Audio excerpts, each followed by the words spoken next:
Hello, and welcome to the Dismantle Racism Show. I'm your host, the Reverend Dr. TLC. Our goal at the show is to educate, eradicate, and to dismantle racism. And we do that in a number of ways through our conversations with guests who are so dynamic and who are working every day to dismantle racism in every way possible. And it starts with just an understanding of who we are as individuals. And so we hope that you learn from each guest who's on here some ways in which you can tap into the greatest part of yourself and begin to move throughout the world, helping the world to be the world that you want it to be.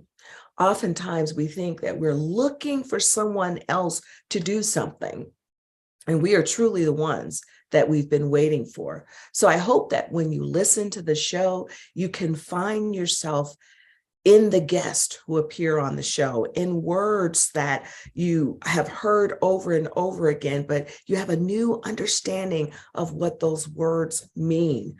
I hope that you will listen with an open heart and an open mind so that as you go day to day to day throughout this world, you'll learn to stand up, to speak up, and really push against the edges, push against the system of oppression and marginalization. I want you to think deeply about the conversations that you hear throughout the week and ask yourself the question, what does race have to do with this? What does racism have to do with this? And one of those conversations I want to just point out before we even get into the meditation, it's been so interesting to hear how people are commenting on Brittany Griner's return home. And I might ask us to think about, what is the hostility around her returning home? Why shouldn't President Biden have fought for her release? What are the issues that are coming up? Is it because she's a woman? Is it because she's a person of color? Is it because she's LGBTQIA? What's going on? We have to be willing to ask ourselves the question, because that's when we will find the answer. And that's when we'll understand better about who we are and how we're showing up in the world. In fact, it will help us to see, are we truly the person that we believe ourselves to be? But we're going to tap into these conversations today around pushing up against the edge, but we're going to start as we always do, by connecting with our breath. So I invite you, wherever you are, if you could just ground yourself by planting your feet on the floor. And if you're outside listening, just plant your feet into the earth and connect with your breathing. And I invite you to close your eyes and simply just begin to take a few deep breaths in and out, connecting with your life source, your divine wisdom, and connecting with your feelings right in this moment. What's happening inside of your body? What thoughts are you having about the discussion that's to come today on the show? What does it trigger for you to talk about race? What happens inside your body when you're challenged to do more? So just breathe in and out, connecting with where you are, with what you've heard in the world about race just this week alone. Breathe in and out. And then connect with that part of you that recognizes your power to heal the world, to move the world, to change the world. Breathe in and out, knowing that what you do matters. You are not insignificant. Breathe in and out and recognize that when you touch one person, you've essentially touched 1,000 people.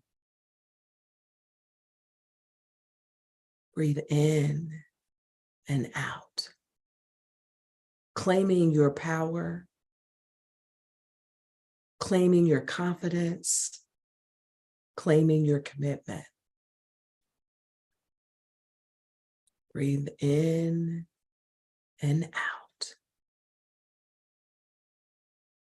And just really meditate on these words. I am the one that I've been waiting for. I am the answer to my prayers.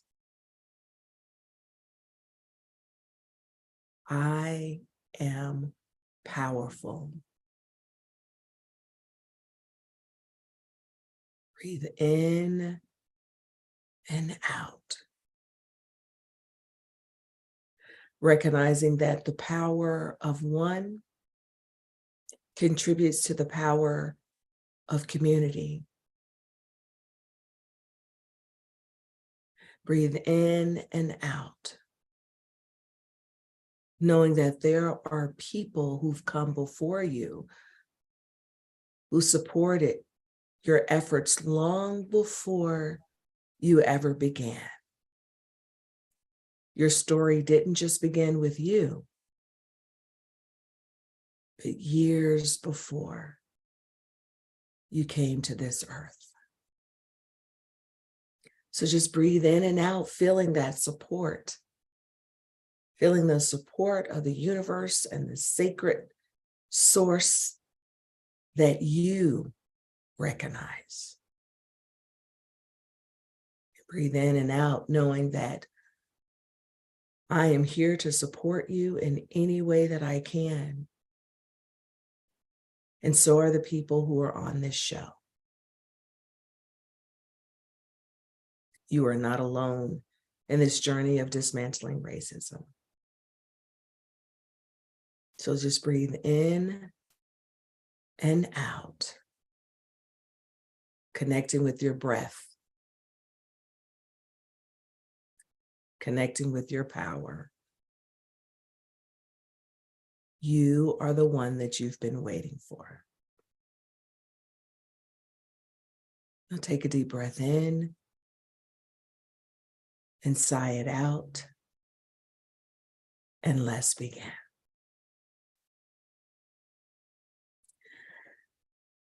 A few days ago, I met with some course participants, some individuals who had taken my class, a blueprint for ending racism. Actually, they had taken more than one class. Some of the people were in some of the other classes.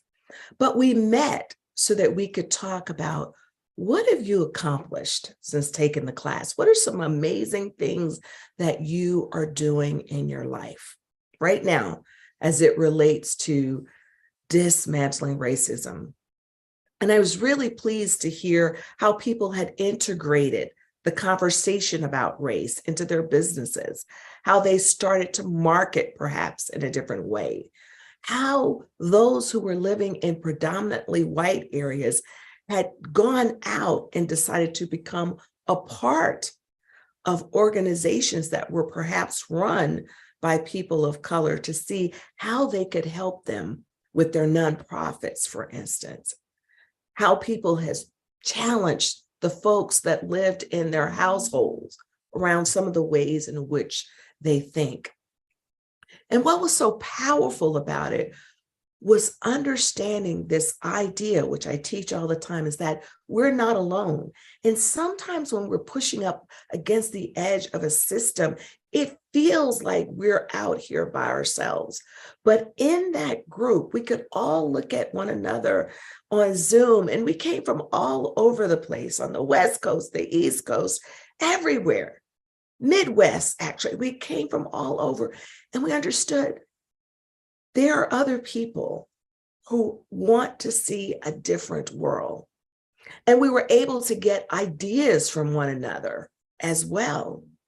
And what was important for me, particularly as a facilitator, is that this understanding, as I said in my meditation, that when I touch one life, I've now touched thousands of other lives, maybe indirectly, but I've touched those lives. And so what would happen if I chose to hide my light and say, I'm not talking about this anymore. I'm sick and tired of talking about this. I'm not going to speak up because I just want to be left alone.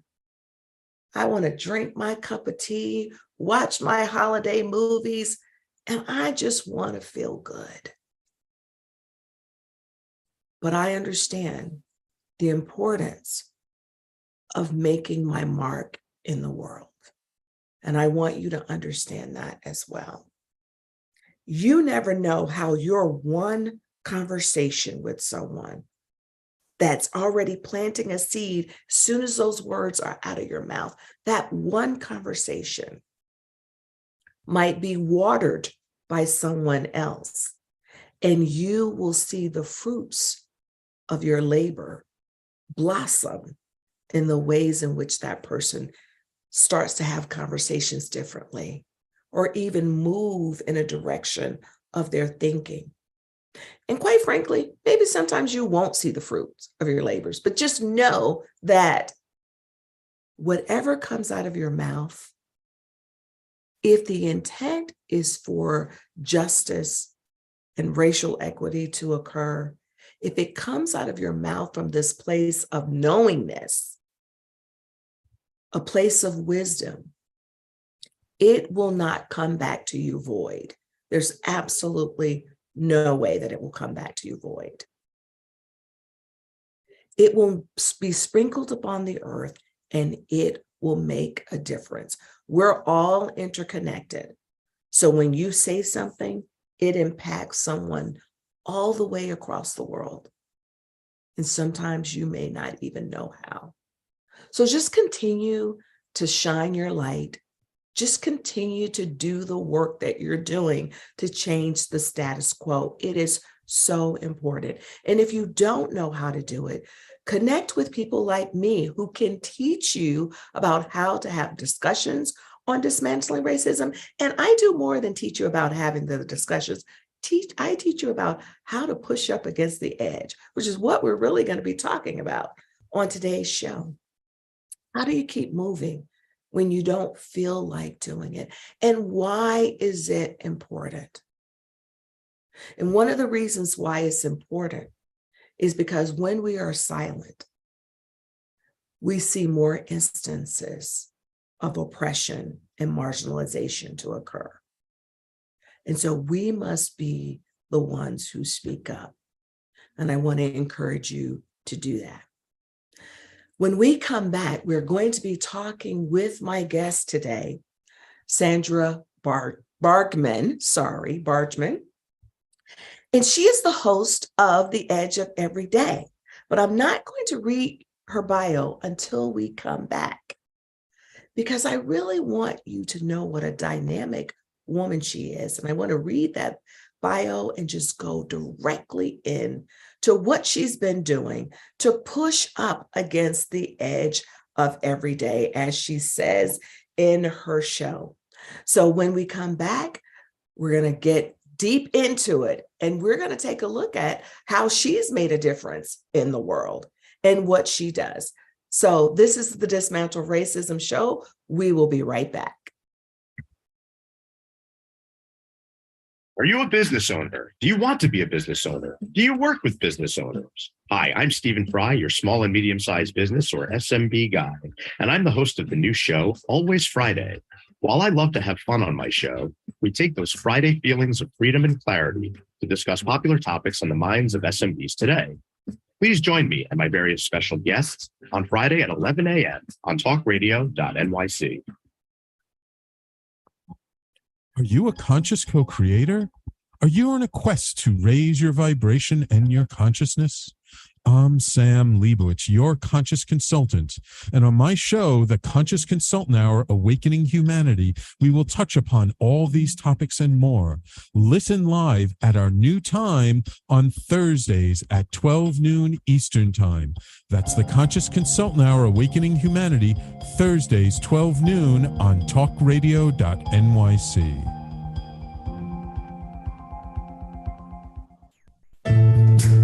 How Are you on edge? Hey, we live in challenging, edgy times, so let's lean in. I'm Sandra Bargman, the host of The Edge of Every Day, which airs each Monday at 7 p.m. Eastern Time on talkradio.nyc. Tune in live with me and my friends and colleagues as we share stories and perspectives about pushing boundaries and exploring our rough edges. That's The Edge of Every Day on Mondays at 7 p.m. Eastern Time on talkradio.nyc. You're listening to Talk Radio NYC. Uplift, educate, empower.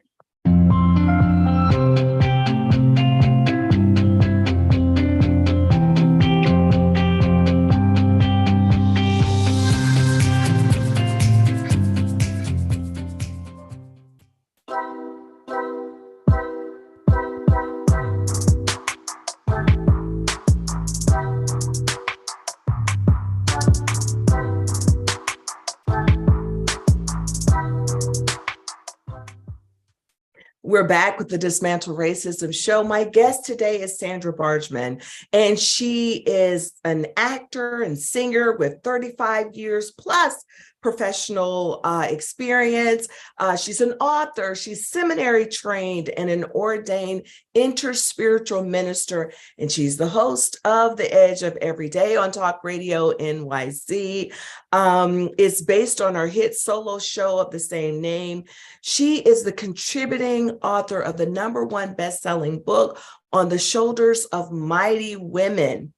She trained with Al Gore in 2017 to become a climate reality leader. She founded Sacred Stages LLC in 2014 with the mission to support seekers on their journey of self-discovery, connection to the infinite source, and what it means to walk the edge of being both human and spirit.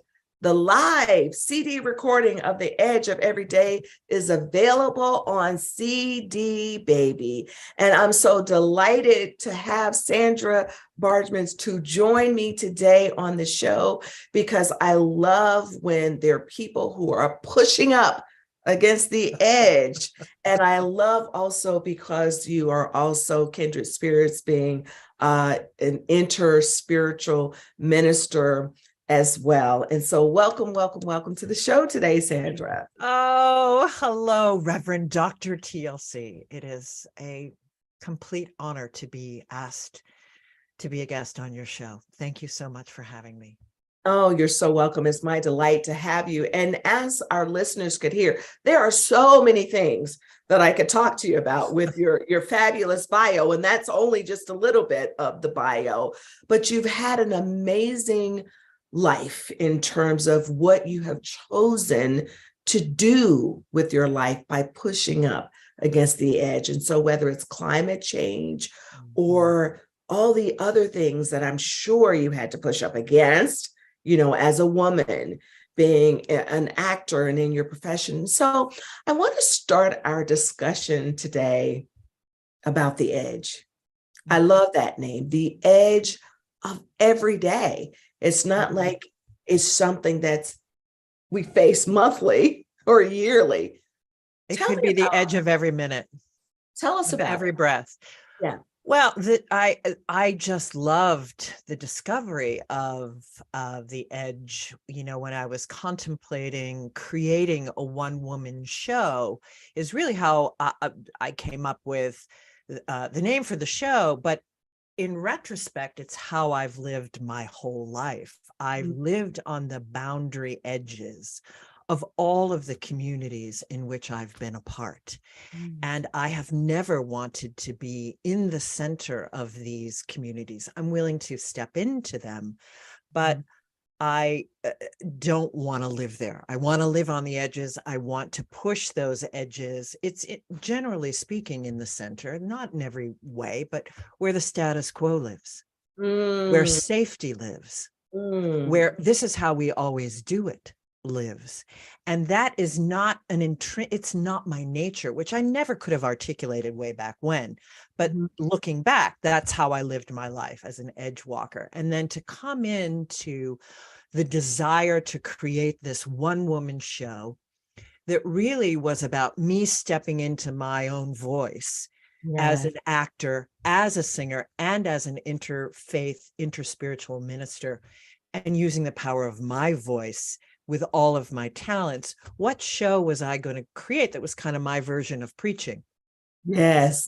I'm not a part of any organized religion and don't have a congregation per se. So my husband and I are driving in the Catskills, and I just, and we passed an old skeleton of a building, and Mm. it was like an old restaurant slash bar slash, and I thought, wouldn't that be a great community center and a great like a place to do cabaret, and where I could do what, and I'm contemplating doing this show. I could do, the show that I want to create there. And my husband goes, well, what would you call it? And I said, just flew out of my mouth, hadn't thought about this. And I said, The Edge. I just love that idea about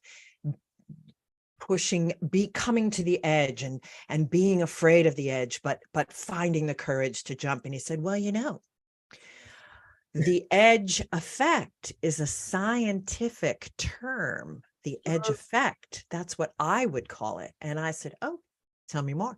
Mhm. And he said, it's where two different ecosystems come together.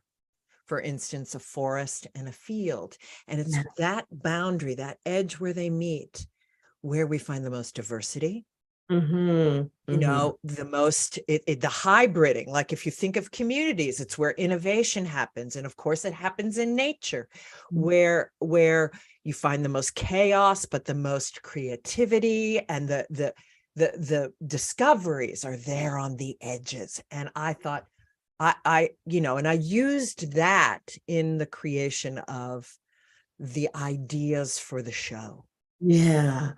And But do you find that most people, because I love how you just said, like at the edge, there's the chaos, there's the diversity, there's the differences, right? yeah. Do you find that most people are afraid to walk Oh, in? absolutely. Absolutely. Afraid, are not wired for it, are not curious about it. It's I mean, hey, listen, we learned that psychologically people are truly wired for Mm, sameness. mhm. And some people are wired for deep curiosity and an attraction to diversity and change, and which is to insinuate a comfort level with change that people that don't want to be on the edge, don't want to change. So let me ask you, because I love that you went there, that people are wired in those ways. So there might be some people that are listening will find it hard. They'll say, I'm just not wired to live there. And so I don't think I can be out there pushing against it and working to dismantle racism. Or maybe people are just wired racist and they're not going to change.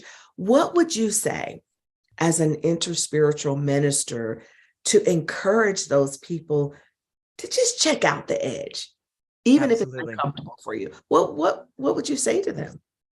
Well, I would, first and foremost, when people ask me what is my tradition, and before I say, interspiritual, I say my tradition is curiosity. Mm, And as a human being, I believe that it is our birthright and the greatest need to cultivate this curiosity. Now, I'm not saying everyone needs to walk every single moment of every single day like I might, mhm. curiously asking a million questions and exploring and looking in the shadows and looking at the light and doing all the things that I love to do. But I don't believe that just because a person is quote unquote wired, and psychologically, and the data is beginning to come in on this, I don't believe that is that means that people can't step out of their comfort zone a bit Mm, and summon some courage around curiosity. And mm, my suggestion would be, take some baby steps.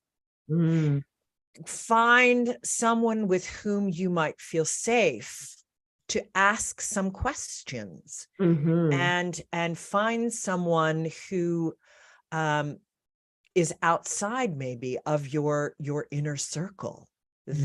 that that you can feel, I mean, safety and privacy with, that, where you can take those first steps into curiosity. Yeah. I love that. I love that curiosity. See, that's another reason why I think we connect and jive, because I've always asked a million questions. And it's like, what, like, that doesn't even make sense to me. Right. This doesn't compute. Wait, why? Even when I'm teaching something like I was actually teaching Bible study last night, and we were, talking about a story in there, and it had to do with women, and I said, as women, we've been sold a bill of goods. Like, does that make sense? Like, just dig deeper. Does that make sense? Now, I know I'm offending a lot of people right now when I say that, but I just want you to look even critically, even at our sacred text, and say, is that in alignment with who the divine to be? You just fully accept that we're supposed to be these little docile women, like totally. Well, that word offend, that drives me insane. I would say, if you feel offended, this is where you have some internal work to do. Because if you are secure in these beliefs, exactly, then you will not, there's no need to feel offended. Yes. For instance, someone can call me whatever they want to call me, a witch, a this, a that, a crazy, a loony, whatever. I'm secure in who I am. Your taking offense is actually more about you than it is about me. Now, if I have been intentionally cruel, I'm more than willing to hear that and to apologize but if I've spoken a truth that somehow that's not cruel, simply my truth, and it offends you, then I would suggest that that's where the internal work lies. I love that. I absolutely do, because one of the things that I say to people, my questioning, my beliefs, what I've learned over the years, I fully embrace who I am from a religious perspective. But my questioning what folks have taught and the way that they taught it, I said, it actually only makes me have a stronger connection with the divine. Right. It doesn't make evolving. Right. But yes, it's called evolving. It doesn't make me say, oh no, I can no longer believe that. No, and in this place of curiosity, it also helps me to know that there are some things I don't understand, but I can seek to understand them. And then there's some things I surrender to, right? So we're going to have to take a break, of course, but when we come back, I'd love to talk with you about how you have found being at the edge and in this place of chaos and diversity.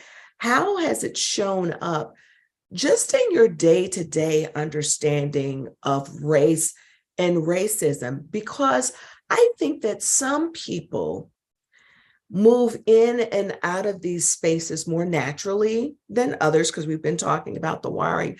But I also think that sometimes when folks talk about dismantling racism, they really think it has to be this huge thing. And I keep saying on every show, it's about starting right within your own self and in your community, your family. So when we come back from the break, I'd like to continue the conversation and go more into what have been some things that you've encountered on the edge of dismantling racism. So we will be right back on the Dismantle Racism show. Stay tuned. Are you passionate about the conversation around racism? Hi, I'm Reverend Dr. TLC, host of the Dismantle Racism Show, which airs every Thursday at 11 a.m. Eastern on talkradio.nyc. Join me and my amazing guests as we discuss ways to uncover, dismantle, and eradicate racism. That's Thursdays at 11 o'clock a.m. on talkradio.nyc. Are you a small business trying to navigate the COVID-19 related employment laws? Hello, I'm Eric Sauber, employment law, business law attorney, and host of the new radio show, Employment Law Today.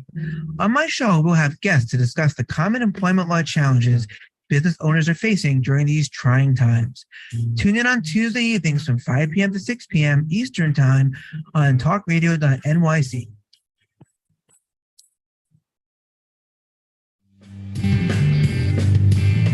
Hey everybody, it's Tommy D, the nonprofit sector connector, coming at you from my attic. Each week here on talkradio.nyc, I host the program Philanthropy in Focus. Nonprofits impact us each and every day, and it's my focus to help them amplify their message and tell their story. Listen each week at 10 a.m. Eastern Standard Time until 11 a.m. Eastern Standard Time right here on talkradio.nyc. You're listening to Talk Radio NYC at www.talkradio.nyc. Now broadcasting 24 hours a day.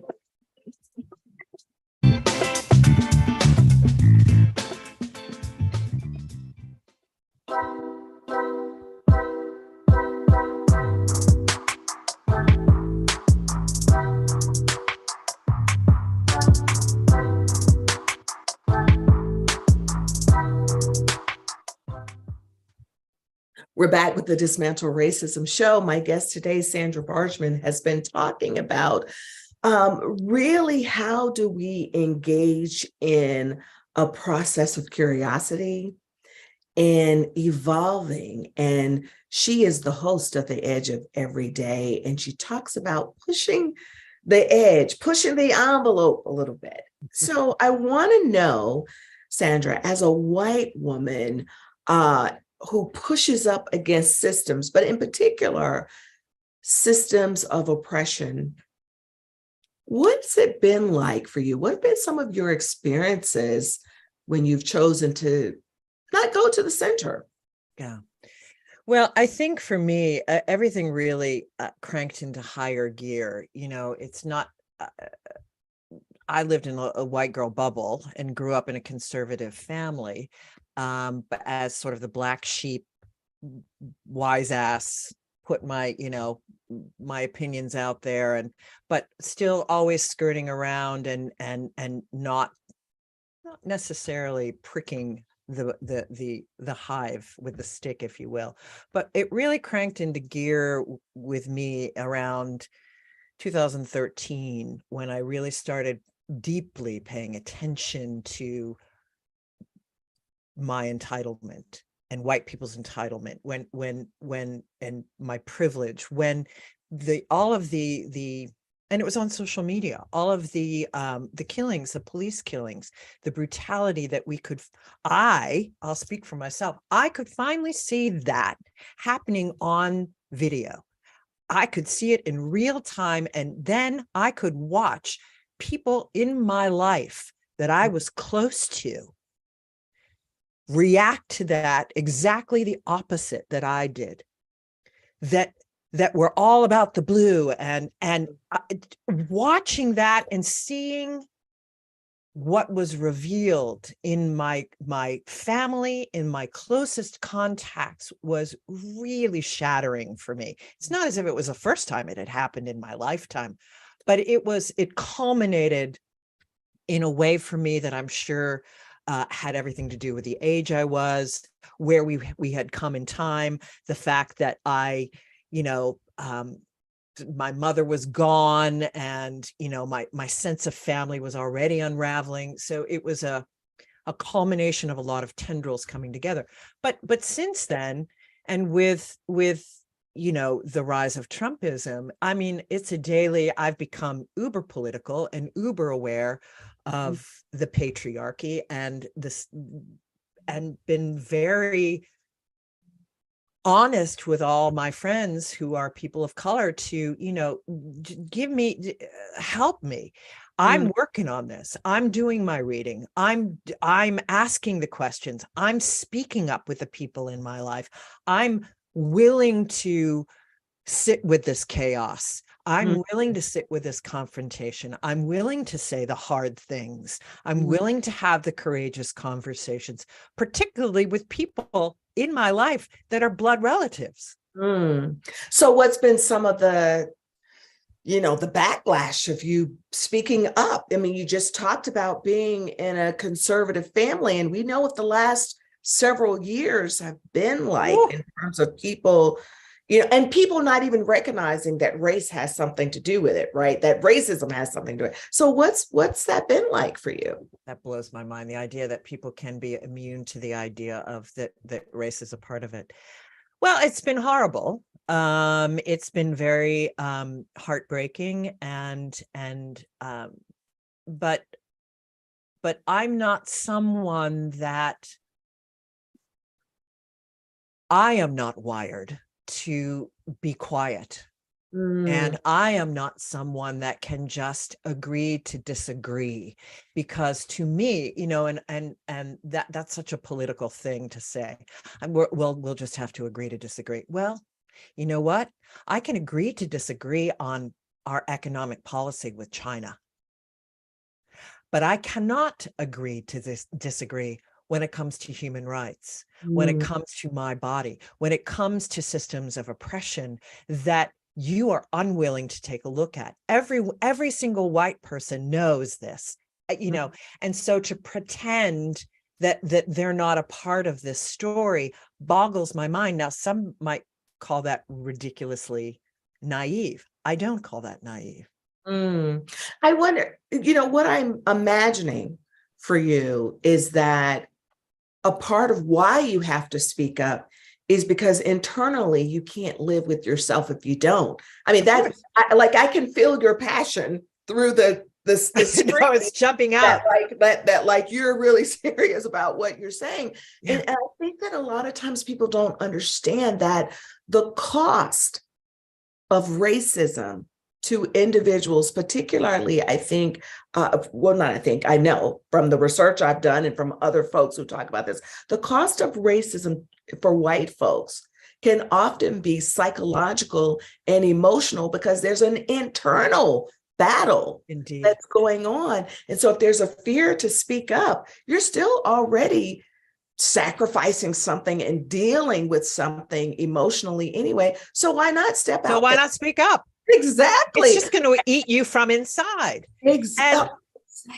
Well, and I mean, you can tell from my passion, and I wouldn't say that, confrontation, I've cracked a joke in my family. Confrontation is like a great drug. And that's really, that sounds really sassy. And to some extent, it's kind of true that I am somebody that wants to go, okay, why do you believe that? And get a little confrontational. But the truth of the matter is that I've always spoken up.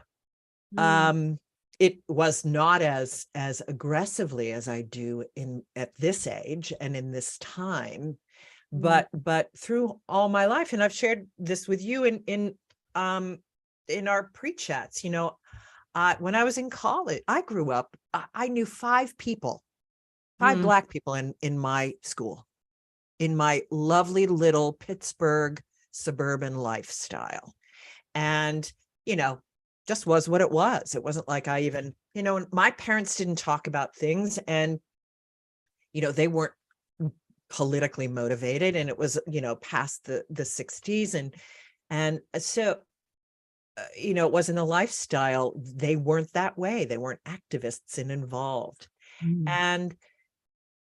And so I get to college, and it's a whole new world. And I'm an actor. I went to Carnegie Mellon University in Pittsburgh, and, I'm learning about everything and out in the world about LGBTQ and all of it, and curious and like a sponge and loving it. And one of my college boyfriends was a Black man.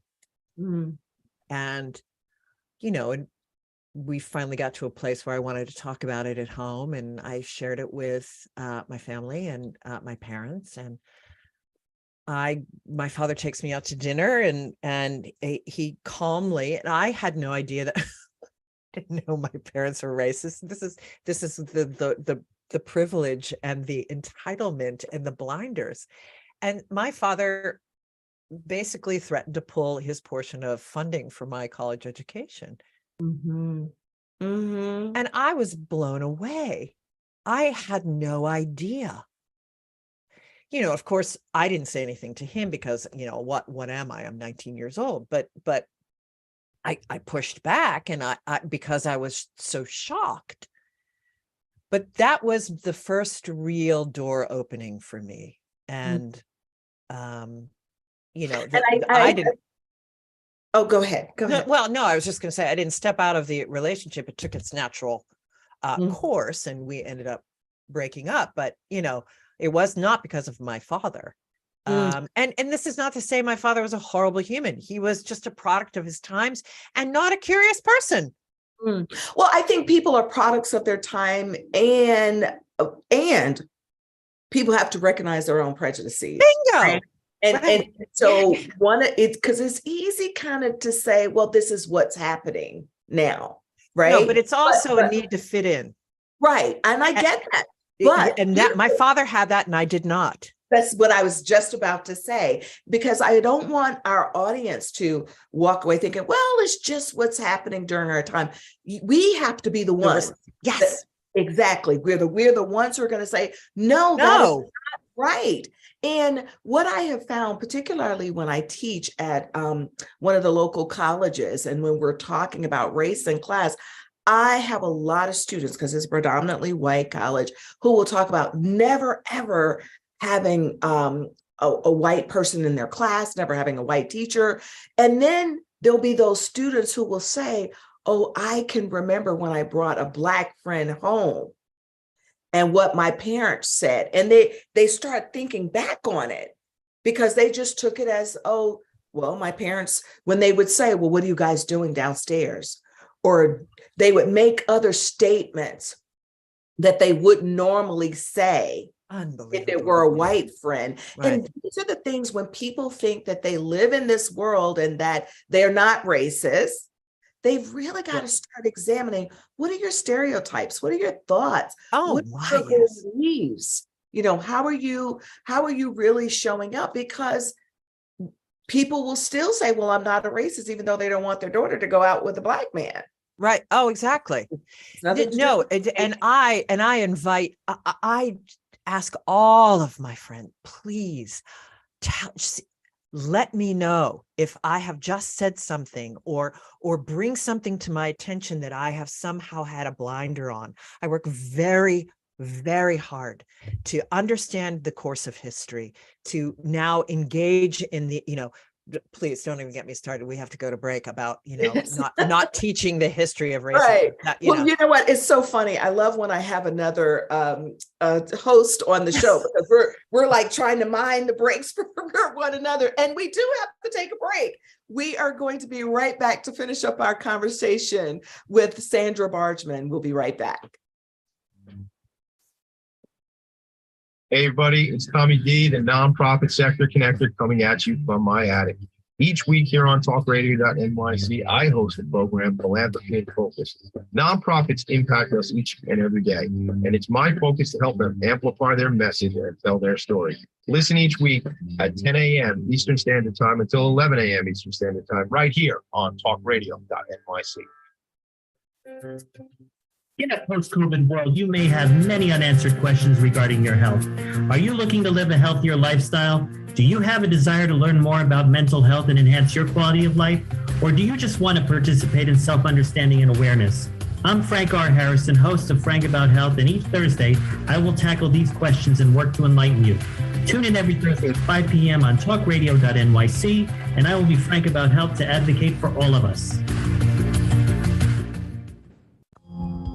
Are you a conscious co-creator? Are you on a quest to raise your vibration and your consciousness? I'm Sam Leibowitz, your conscious consultant. And on my show, The Conscious Consultant Hour, Awakening Humanity, we will touch upon all these topics and more. Listen live at our new time on Thursdays at 12 noon Eastern Time. That's The Conscious Consultant Hour, Awakening Humanity, Thursdays, 12 noon on talkradio.nyc. You're listening to Talk Radio NYC at www.talkradio.nyc. Now broadcasting 24 hours a day.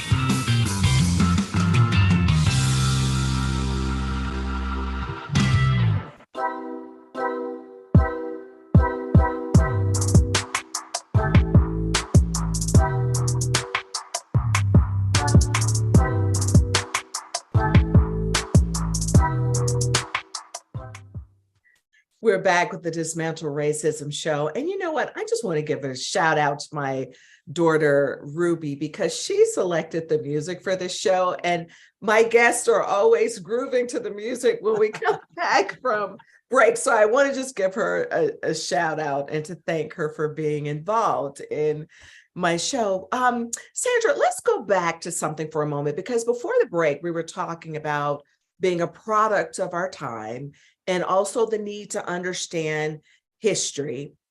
And I want us to just take a moment to see how deeply ingrained white supremacy is in our language and in our system. And sometimes we don't know. You're right. We're a product of it, which is why we have to be curious. So before the break, there were at some point before our last, in the middle of our last segment, you used the word black sheep. And whenever yes, you said I was the black sheep of the family. Black sheep of the family. Yes. Family. Yeah. Yes. And it's a common thing that we've all used, because it does mean like we're talking about the one who is different, right? But usually we're talking about different almost in a deviant way. That's how other people see us, right? So if we think about why is it that a black sheep is the one that's the deviant one?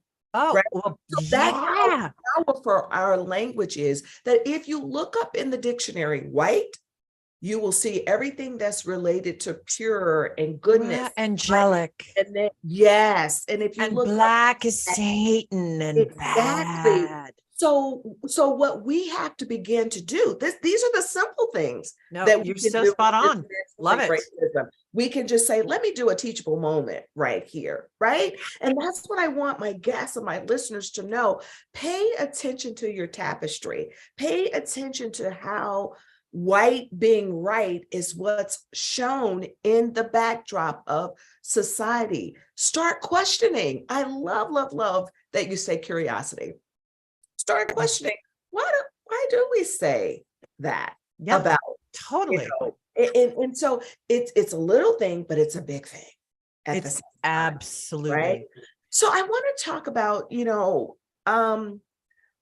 you talked about the word confronting your family or your friends about things. And for me, again, mine is always from the teachable moment. And of course, when I try to come from a place of love. Talk to me about, how do you engage? Again, there's, it's funny you bring this up, because this is a point I wanted to make. If there's an edge for me, between how am I confrontational and how am I doing this in a way that sparks with love and kindness, which is not niceness per se. Kindness and niceness are two different things, but in a way that is expansive.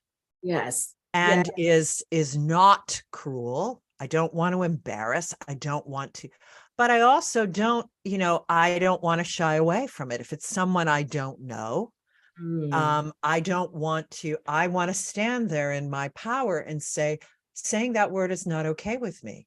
Yes. And, I don't have to be like, when I say confrontational, I don't need to be aggressive or cruel, but I do have to stand in my power.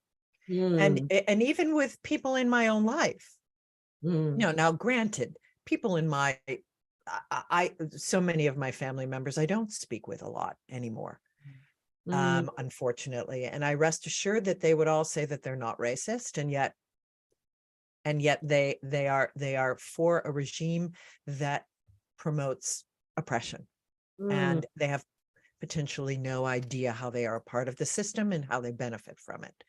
So, and can I just pause just for a second?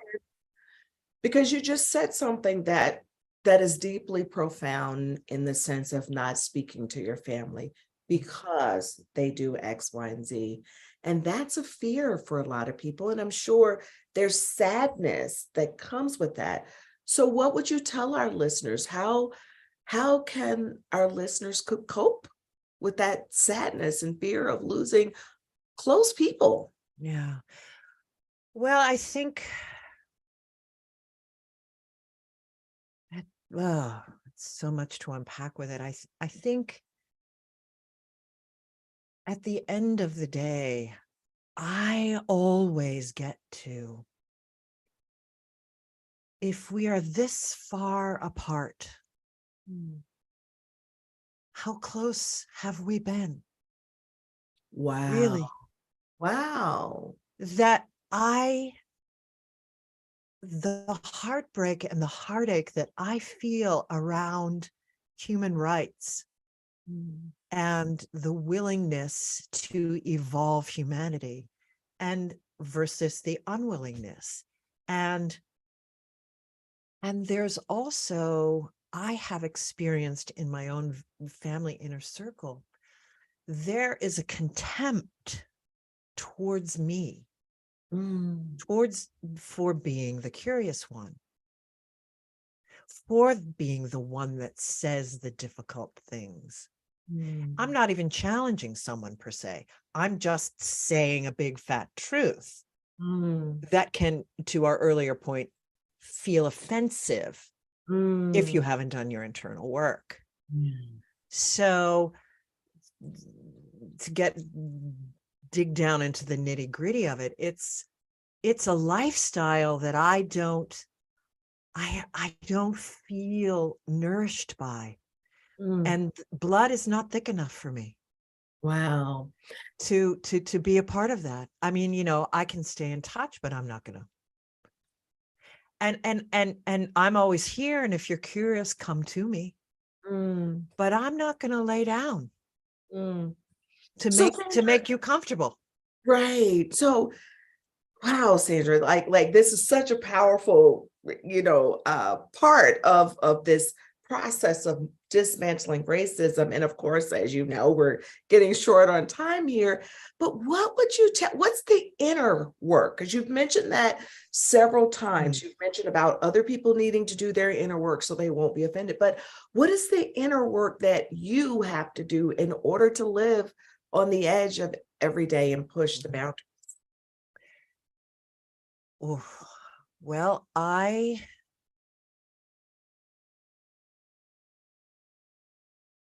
have to be deeply in alignment with what feels most expansive for everyone. I cannot claim something by denying someone else. And not everyone may feel that way. So my internal work is to always stay true to that. And I have, back to my original story, I've been an edge walker my whole life. I felt on the edge of my own family from the time I popped out of the womb.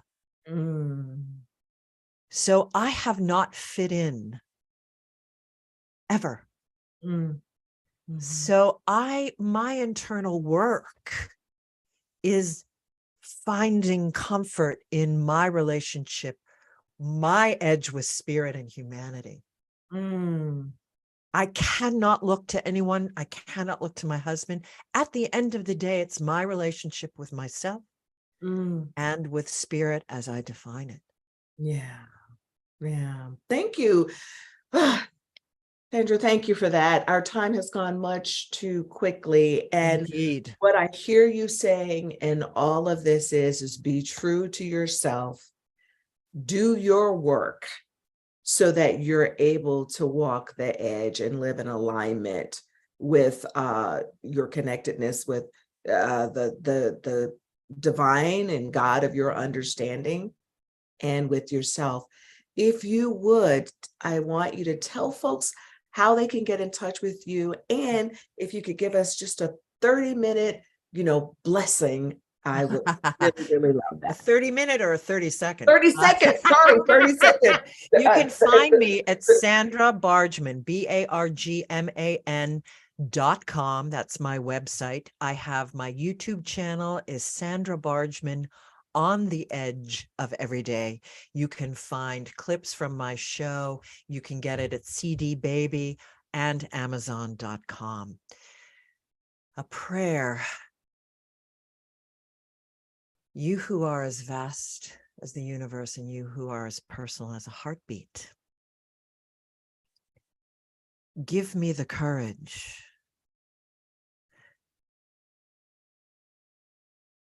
to be vulnerable, to always share what's in my heart, even when it's not easy, even when I might be afraid. Let me set down the armor. And so it is. And so it is. Thank you so much to my guest, Sandra Bargeman, today, and to you, our listeners, for being here. Please go to sacredintelligence.com, pick up a copy of my book on dismantling racism, check out the courses that I am offering. And I also just put out a CD of my meditations. You can find it on iTunes, Spotify, wherever you stream your music at. Stay tuned for the Conscious Consultant Hour with Sam Leibowitz. Be well, be safe, be encouraged. Until next time, bye for now.